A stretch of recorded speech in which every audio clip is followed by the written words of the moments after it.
as podcasts was concerned, jump into it and really getting paid. Because when internet radio first started out, everybody was trying to get on satellite radio. Mm-hmm. And to get on like XM or Sirius radio, like the numbers was like ridiculous.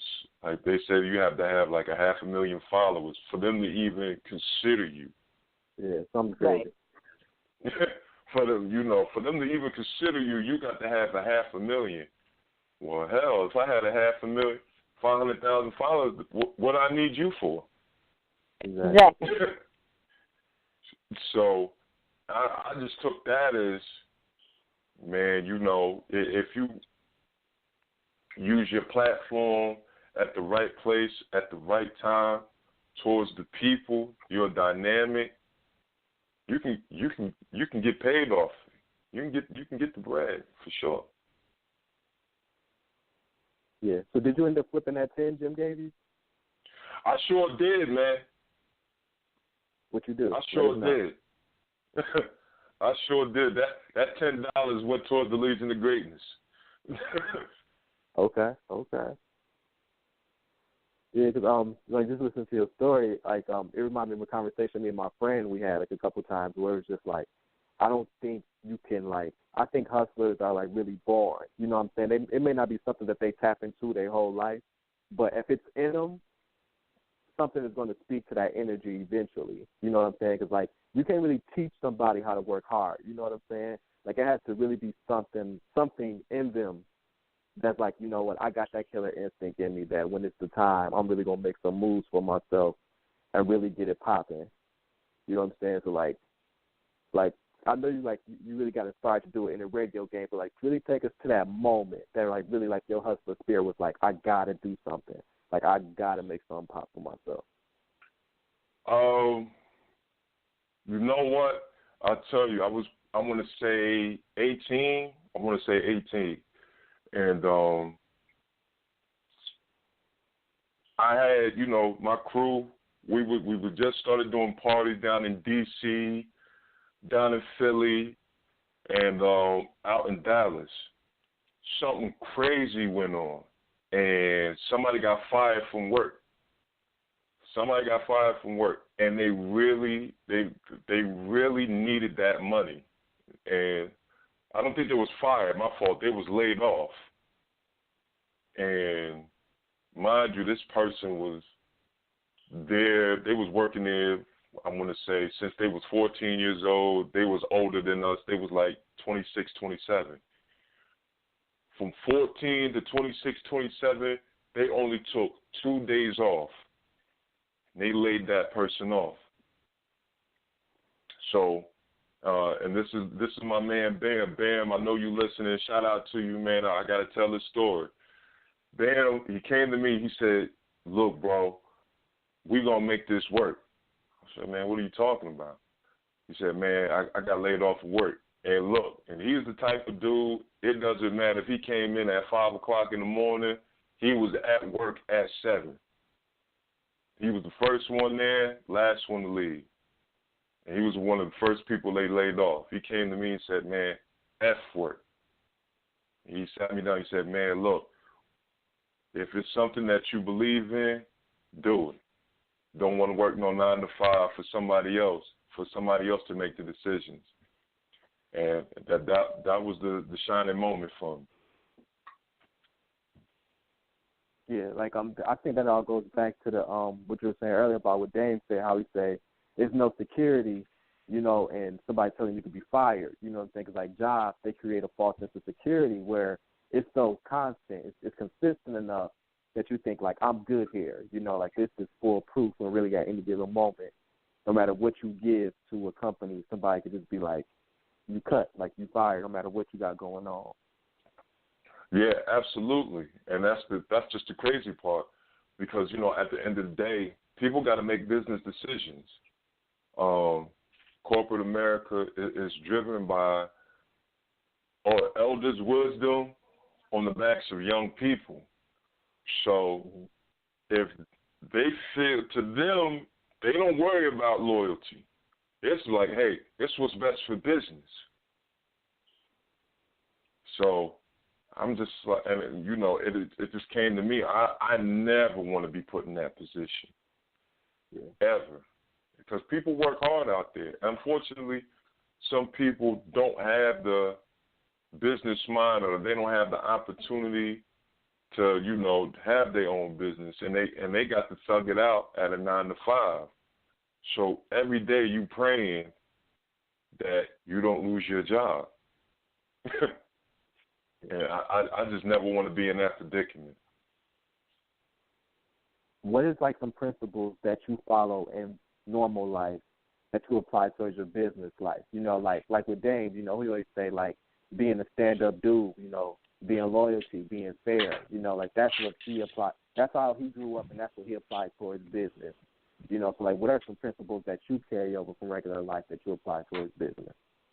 The number one principle I have is just have faith. Have faith. No matter what it is, just have faith. Another principle I have is live with the results. Good, bad, ugly, or the effed up. Yeah. Because, you know, in the world of business, stuff happens. All the time. So have faith, live with the results, and no negativity. No negativity. You know, I'm a firm believer, what you put out, that's what you get back. So if you think, oh, man, when people telling you it's not going to work, 9 times out of 10, it's going to work. Yeah, it don't work. It might not work for them, but exactly. Who's it to say it's not going to work for you? So, you know, I don't listen to negativity. And the best one is just be open. Learn when to lead and learn when to follow. I have people here at Legion of Greatness. I'm be honest with you, I have come up with some dumbass suggestions. and they were just like, hey, look, Smooch, that's a dumbass suggestion. And I respect them for it. Yeah. Because you don't, you know, if everybody's saying, yeah, you don't need yes men. You need people. No, you need people that's going to keep it real. People that's going to tell you yeah, people that's going to tell you no, people that's going to let you know when it's a good idea, people that's going to let you know it's a bad idea. So, yeah, those are the principles that I just live by with in life. Yeah, because, like, I think transparency is, like, very important, especially, like, with business, because, like, it would be wrong for somebody to be like, yeah, I like it. And then they really don't, and then something just like it come up, and they be like, nah, I don't like it. And they be like, well, how don't you like this? But you was just like that. Like, was you even paying attention? Like, was you all into it? Like, because if there's too many yeses, there's no room for growth. You know what I'm saying? Then you could develop a lot of bad habits with just being yes, because you're like, well, this is the right way, because they telling me it's cool. And then once you get to doing that, you're like, I got some bad habits, and it's hard to even break them habits sometimes. So, like, what is something that you appreciate the most about your team? You know, like, I know, like, they honest and, like, really give you honest feedback, but what else do you, like, you really appreciate the team that you have? It's family. I treat everybody like family. Sometimes it gets crazy because you would think like we were all related, but I never wanted to have like that. Yo, you work for me. I never wanted to have that mentality. I say, hey, look, you work with me. This is what you do. This is your department, and if you do this and here, you do your department, everything else. It's, you know, how I tell people, it's like the body. You know, different parts, different functions make the body work. So I love my team because it's really, we have a family mindset. If we have a disagreement, which we do often, because that's just mine, we all come to the table, we all gather around, we put it out there, and we don't hold no grudges, we don't hold no feelings. It's like, okay, this is ABC, this is work, this is not, and at the end of the day, we leave with clear hearts, clear minds, and the answer to make Legion of Greatness a whole lot better. Yeah, so what can people expect next from you guys? Like, what do you guys have in the works and coming up for the people? Man, that's a good question. Definitely jumping into the world of sports, training, working on a sports agency, getting players to overseas, NBA, Major League Baseball, and Major League Soccer. Thinking about doing a little bit of fashion in regards to hosting events for fashion shows, like the Rip the Runway type thing, for a lot of underground fashion designers and models out there. That's like, I'm seeing that fashion is the wave now. And, of course, the biggest thing is stocks and bonds. Financial literacy is really, really starting to be key to the generation now, for the younger generation, for like that gap from 25 to 35, stocks and bonds, definitely. So that's the next thing you can expect from Legion of Greatness. Oh, good. All right, Nakia, you got something for us? In regards to the fashion that you might sponge upon, please do not leave out the transgender community, men and women.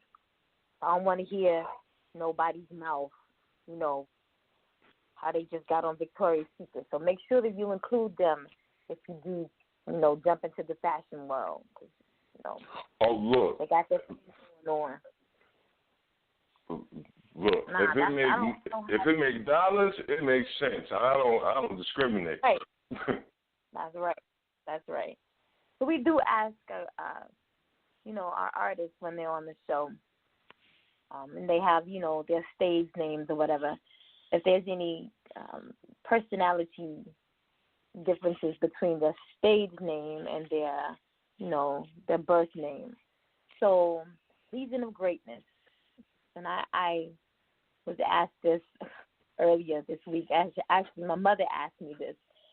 She says, I know there's some characters. My mother's a minister, so she messes up a lot of things. But she's like, I know there's some characters that the gentleman who just died created.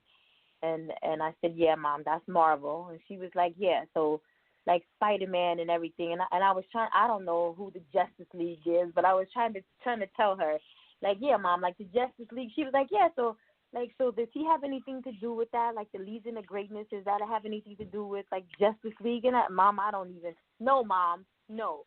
But now, your Legion of Greatness, your team, do they have any type of alter egos, that they go by that make up Legion of Greatness? That's funny how you ask that question. If you would like sit down in a meeting, you would think either two things: we a bunch of clowns, or we really do hate each other. That's the two things. It's really like, I just want to say, a family reunion, and like how the name came about. We was just looking for something funky. Like, okay, this works. That works. Nah, this sounds. And we just came up with that Legion of Greatness. It's like, oh, all right, yeah, that sounds pretty cool. Yeah, nobody's really gonna use that. All right, and we just rode that wave.